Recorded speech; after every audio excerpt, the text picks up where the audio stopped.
राजस्थान में मस्जिद के लाउडस्पीकर को लेकर सवाल उठे तो मुस्लिम पक्ष ने जागरण पर सवाल खड़े कर दिए। दरअसल कल विधानसभा में बीजेपी के विधायक बालमुकुंद आचार्य ने मस्जिद में लगे लाउडस्पीकर्स की तेज आवाज पर नियंत्रण की मांग की थी। बालमुकुंद आचार्य ने कहा था कि इससे आम जनता, स्टूडेंट्स और बुजुर्गों को परेशानी होती है, जिस पर मौलाना शहाबुद्दीन रिजवी बरेलवी ने आपत्ति जाहिर की। उन्होंने कहा कि विधायक जी को 2 मिनट की अजान से दिक्कत है, लेकिन घंटों रोड को बंद करके जागरण करने से कोई भी दिक्कत नहीं है।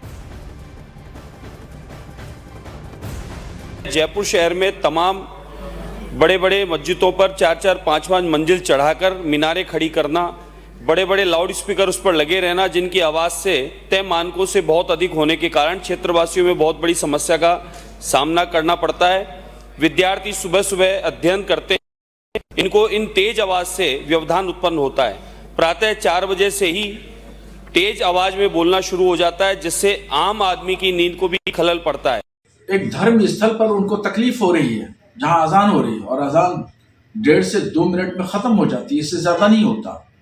दूसरी तरफ घंटों घंटों मंदिरों पर जो है वो लाउड स्पीकर लगे होते हैं, रोड ब्लॉक करके, रास्ते और गलियां ब्लॉक करके जागरण किए जाते हैं। ये तकलीफ नहीं होती, ये नहीं दिखता है इनको। और वहीं न्यूज 18 इंडिया से चर्चा करते हुए बालमुकुंद आचार्य ने कहा कि लाउड स्पीकर की तेज आवाज पर एक्शन होना चाहिए। गृह राज्य मंत्री ने कहा, उन्होंने कहा कि नॉर्म्स बने हुए हैं लाउड स्पीकर को लेकर। तो हाँ, यही तो बात मैंने कही, आपने सही कहा। मैंने यही बात कही कि लाउड स्पीकर के नॉर्म्स बने हुए हैं। लाउड स्पीकर की पहले तो आवश्यकता कहाँ थी, इसको समझें। लाउड स्पीकर कबीलों में था, दूर दराज टीलों में, कबीलों में, दूर गांव में सूचना करनी है कि भैया आ जाओ, प्रार्थना का समय हो गया है, नमाज का समय हो गया है, उसके लिए था। और कोई घर पे करना चाहता है, घड़ी नहीं है तो पता चल गया कर लो। शहरों में है, घड़ी है और कबीला नहीं है। और एक मस्जिद के 3 मकान आगे दूसरी मस्जिद और 4 मकान आगे 5वीं, 6ठी और हजारों की तादाद में मस्जिद है। हजारों मस्जिदों से बड़ी बड़ी मीनार, 5-5, 6-6 मीनारों में हर एक मीनार के हर एक उसमें 4 माइक, फिर ऊपर 4 माइक, फिर ऊपर 4 माइक, इस प्रकार से लगा के जब एक साथ साउंड होगा तो परकोटे की हालत क्या होगी और वहाँ रहने वाले किस स्थिति में जी रहे होंगे।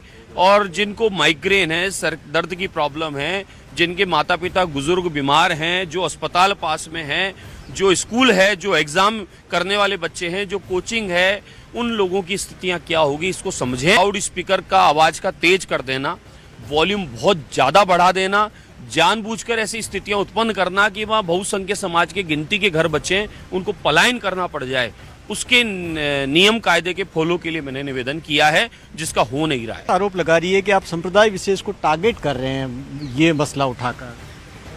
कांग्रेस तो देखिए हर बात को राजनीतिक ले जाती है, सांप्रदायिक ले जाती है। और कांग्रेस का अब तक का एजेंडा क्या रहा है? सिर्फ खाली एक पक्ष की बात रखना। ये कांग्रेस की रीति नीति है, इसलिए उस पर ज़्यादा ध्यान नहीं देना चाहिए। मैंने मेरे क्षेत्र की जो समस्या मेरे सामने आई है, अनगिनत माताएं, बहनें, बेटियां, बहुएं, उनके बेटे मेरे को फ़ोन करते हैं, शिकायत करते हैं, थानों में जाते हैं, ये केस धमकी देते हैं, आवाज़ कम करा दो नहीं तो हम लोग यहाँ से चले जाएंगे छोड़कर, आवाज़ कम करा दो। आवाज़ का नियम कायदा तय है, उसमें कांग्रेस के पेट में दर्द क्यों हो रहा है? और बालमुकुंद आचार्य की मांग पर राजस्थान के गृह राज्य जवाहर बेड़म ने कहा कि लाउडस्पीकर की आवाज को लेकर नियम तय है और उसका पालन करवाया जाएगा। वहीं कांग्रेस विधायक रफीक खान ने बालमुकुंद आचार्य पर सांप्रदायिक राजनीति करने का आरोप लगाया। पहले से ही प्रावधान है कि जो ध्वनि विस्तारक यंत्र हैं वो कब, कितने बजे तक रहेंगे और कितनी आवाज उनकी रहेगी। तो माननीय हवा महल से आने वाले विधायक जी ने कल सदन में प्रश्न उठाया था। हमने निर्देश जारी किए हैं कि जो नियमों में प्रावधान है उसके तहत ही ध्वनि विस्तारक यंत्रों का संचालन। ऐसा है कि बीजेपी के कुछ नेता संप्रदाय विशेष को टारगेट करना चाहते हैं और कांग्रेस की राजनीति और कांग्रेस का जो मैसेज है वो सबको साथ लेके चलने का है। और कोई भी चीज का पालन किसी के कहने से नहीं होगा। ये चीजें बोल के सुर्खियां बटोरने से कोई मतलब नहीं है। कॉन्स्टिट्यूशन सबके लिए बराबर है और कॉन्स्टिट्यूशन में हर धर्म को अपनी जगह मिली हुई है और